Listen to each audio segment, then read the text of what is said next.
3 പേര് ലേഡി മതി. കാരണം തൊട്ട കാര്യങ്ങൾ എല്ലാം കൈകാര്യം ചെയ്യാൻ. അതിലൊക്കെ ഒരാളൊന്ന് കൈ വെക്കോ.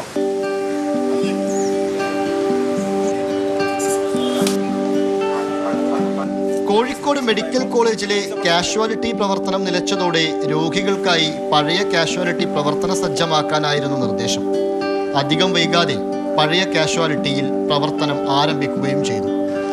TDRF വളണ്ടിയർമാരും സന്നദ്ധ സംഘടനകളുമൊക്കെ ചേർന്നാണ് പഴയ കാഷ്വാലിറ്റിയെ വൃത്തിയാക്കിയെടുത്തത്.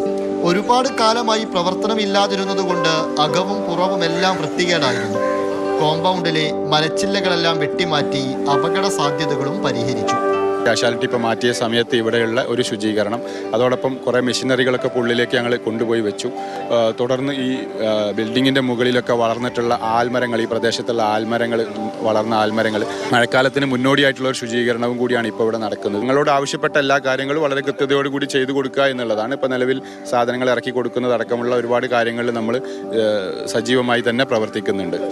ഏതു സമയത്തും ഒരു വിളിപ്പുറത്തുണ്ടാവുന്നവരാണ് TDRF ഉൾപ്പെടെയുള്ള വളണ്ടിയർമാർ. മെഡിക്കൽ കോളേജ് കാഷ്വാലിറ്റിക്ക് പകരമായി മറ്റൊരു സർക്കാർ ആശുപത്രി കോഴിക്കോടില്ലെന്നിരിക്കെ മെഡിക്കൽ കോളേജിൽ തന്നെ സൗകര്യമൊരുക്കേണ്ടത് അത്യാവശ്യമായിരുന്നു. അടിയന്തര ഘട്ടങ്ങളിൽ മനുഷ്യർക്കു വേണ്ടി മനുഷ്യർ ഒന്നിച്ചിറങ്ങുമ്പോൾ എല്ലാം വളരെ വേഗത്തിൽ സാധ്യമാകുമെന്നാണ് ഇത്തരം പ്രവർത്തനങ്ങൾ ബോധ്യപ്പെടുത്തുന്നത്. മാതൃഭൂമി ന്യൂസ്, കോഴിക്കോട്.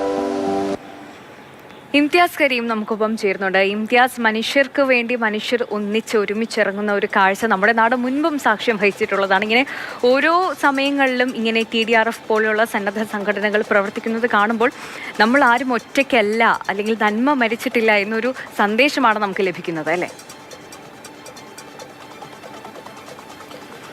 സന്ധ്യ, തീർച്ചയായിട്ടും കോഴിക്കോട്ട് തന്നെ നിരവധി സംഭവങ്ങൾ ഉണ്ടാകുമ്പോൾ ഇത്തരത്തിലുള്ള സന്നദ്ധ പ്രവർത്തകരും സംഘടനകളും ഒക്കെ വന്ന് മനുഷ്യർ ഒന്നായി പ്രവർത്തിക്കുന്ന കാഴ്ച നമ്മൾ പലതവണ കണ്ടിട്ടുള്ളതാണ്.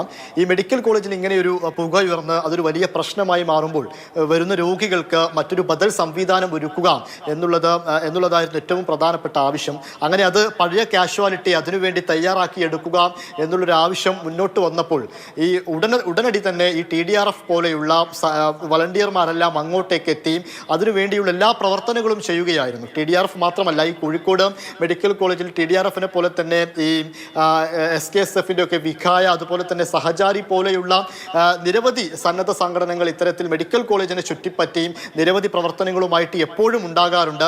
അങ്ങനെ ഒരു കൂട്ടരാണ് TDRF എന്ന് പറയുന്നത്. ഈ ഉപകരണം, അതായത് പുതിയ കാഷ്വാലിറ്റിയിലെ ഉപകരണങ്ങൾ എല്ലാം എടുത്ത് അത് പഴയ കാഷ്വാലിറ്റിയിലേക്ക് എത്തിച്ചത് കൊണ്ട് മാത്രമായില്ല, അവിടെ വൃത്തിയാക്കണം, അവിടുത്തെ മറ്റു ക്ലീനിങ് പ്രോസസ്സുകൾ നടത്തണം. മരങ്ങൾ വീണൊരു പക്ഷേ അപകടമുണ്ടാവാൻ സാധ്യതയുണ്ട്. അതെല്ലാം വെട്ടിമാറ്റി അതിനൊരു പൂർണ്ണാർത്ഥത്തിൽ രോഗികൾക്കും കൂട്ടിരിപ്പുകാർക്കും എല്ലാം ഉപയോഗപ്രദമാവുന്ന രീതിയിലേക്ക് മാറ്റുക എന്നത് ശ്രമകരമായിരുന്നു. ആ പ്രവൃത്തിയാണ് അവർ പൂർത്തീകരിച്ചത്. ഇത് മെഡിക്കൽ കോളേജിന്റെ കാര്യത്തിൽ മാത്രമല്ല കേട്ടോ, നഗരത്തിൽ എന്തു പ്രശ്നങ്ങൾ ഉണ്ടായാലും, ഒരു ദുരന്തം ഉണ്ടാവുമ്പോൾ, ഏതെങ്കിലും ഒരു മനുഷ്യന് പ്രശ്നമുണ്ടാവുമ്പോൾ, പുഴയിലേക്ക് ഒരു മനുഷ്യർ വീട് പോയാൽ ഒക്കെ അവിടെയെല്ലാം ഓടിയെത്തി അവിടെ സഹായങ്ങൾ ചെയ്യുക എന്നതാണ് ഇവരൊക്കെ ചെയ്തു പോരുന്ന പ്രവർത്തനങ്ങൾ. എന്തായാലും നന്മയുള്ള പ്രവർത്തനങ്ങളാണ്. നമ്മുടെ നാട്ടിലെ ഈ ഒരു നന്മ, ഈ ഒരു കൂട്ടായ്മ, സാഹോദര്യം ഒക്കെ ഇങ്ങനെ തന്നെ നിലനിൽക്കട്ടെ, അല്ലേ ഇംതിയാസ്?